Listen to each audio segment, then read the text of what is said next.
Founders for inviting me here today. I was asked to talk about my journey into becoming a cardiologist and also for a brief talk about heart attacks and strokes. Unfortunately, my computer didn't hook up to the system, but it's okay, I got it back.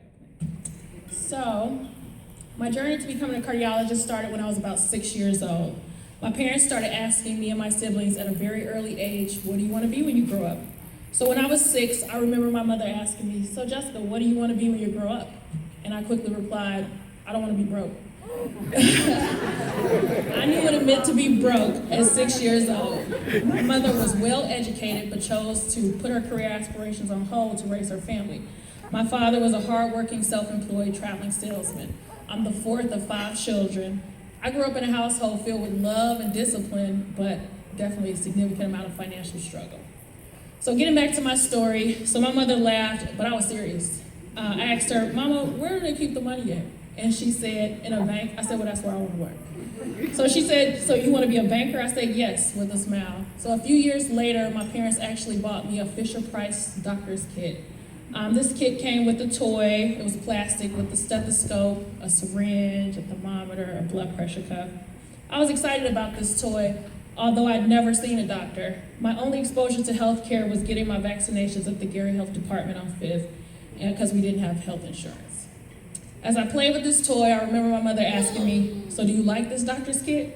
And I excitedly replied, oh yes. I had done my research and realized that doctors were important people who spent their entire career helping others. So then she asked me, so what do you want to be when you grow up? And I replied, are doctors broke? And she laughed and said, no, they do pretty good. So I immediately said, yes, I want to be a doctor. So how can I be a doctor?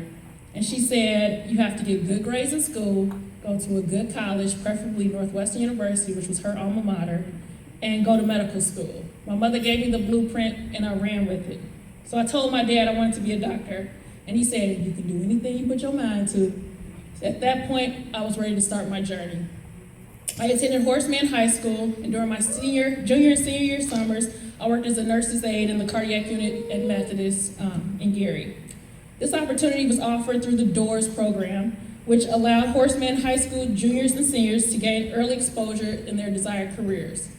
There were no available heart doctors for me to shadow, so they did allow me to work in the actual unit.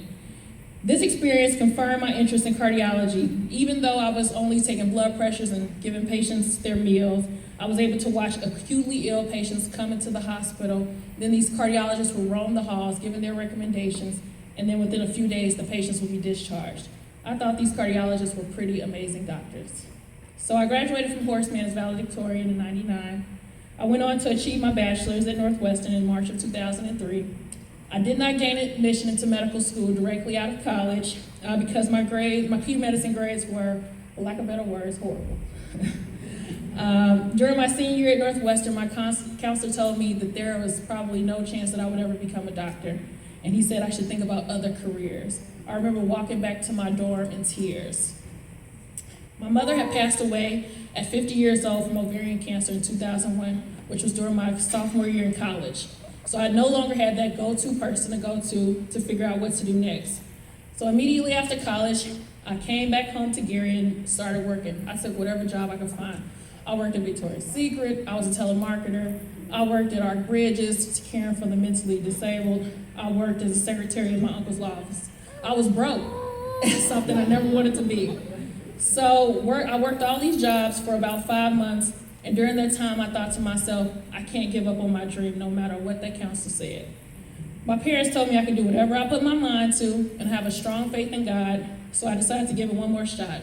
I enrolled at Indiana University Northwest in August of 2003 and retook all my pre-medicine courses and the MCAT, which is the Medical College Admissions Test.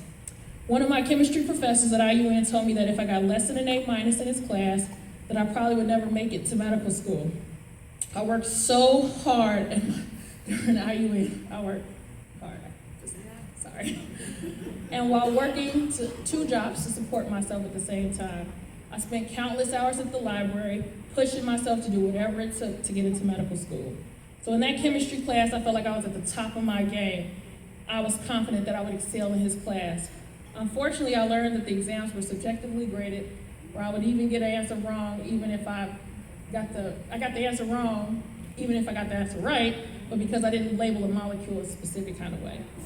So can you imagine how frustrated it was to get a C in organic chemistry when I felt like I understood that subject like the back of my hand? So here comes the frustration again of worrying if I would get into medical school, all because of C in organic chemistry. Needless to say, I kept on my grind, continued to study day and night, and I knew I'd done all I could do, so I put it in God's hands. I took the MCAT and achieved high scores in all of my subjects, including chemistry. Because of this, I decided to reapply to medical school. I applied to about 25 schools, got about 14 interviews, and got admitted to or accepted to 7 schools. I decided to attend the University of Louisville School of Medicine because they offered me a full tuition scholarship. I still had aspirations of becoming a cardiologist, so I went to University Hospital's Case Western Reserve Medical Center in Cleveland and completed my internal medicine residency training in 2010. After residency, I was accepted at the University of Cincinnati's Medical Center's Cardiology Fellowship Program. I'm currently a third-year graduating fellow, and I will be the first Black woman to graduate from their cardiology program.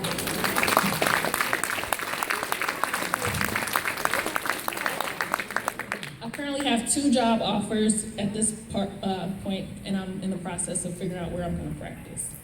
I'm thankful to God, my support team, which includes my parents, the late attorney Lois Williams, and my father, Richard Williams, my sisters, attorney Crystal Johnson and Natoya Moncrief, my brothers, Richard III and Sean Williams, my boyfriend, Robert Sr., and last but not least, my adorable 7-month-old soul who's crying right now, and my son, Robert Jr. It is because of all of these people that I am the woman that I am today, and now the journey continues.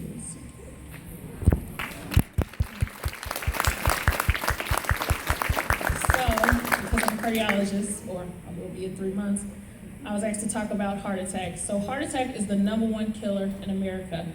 How does a heart attack happen? Basically, there's a blockage of blood flow in your coronary or heart arteries. There's a buildup of fat and plaque within the blood vessel, and this plaque ruptures, creating a clot. And when that clot happens, there's decreased blood flow to the muscles of the heart. If there's decreased blood flow to the muscles of the heart, that means there's less oxygen going to that muscle, which means that muscle will die or have damage. And that's how heart attack happens. Some of the muscle may recover, but most of the muscle can die.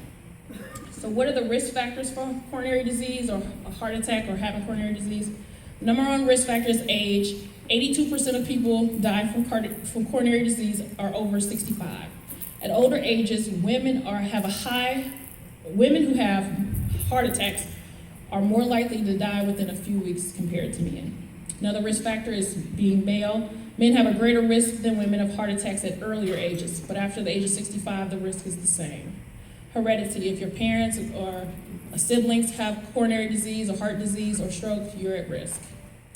Smoking. Smokers have 2 to 4 times greater risk of developing coronary disease than non-smokers. People who smoke cigars and pipes are found to have a higher risk of death from coronary disease, but not as high as cigarette smokers. Secondhand smoke also increases your risk of coronary disease or heart disease. And another risk factor is cholesterol, high cholesterol. There would be high blood pressure. What happens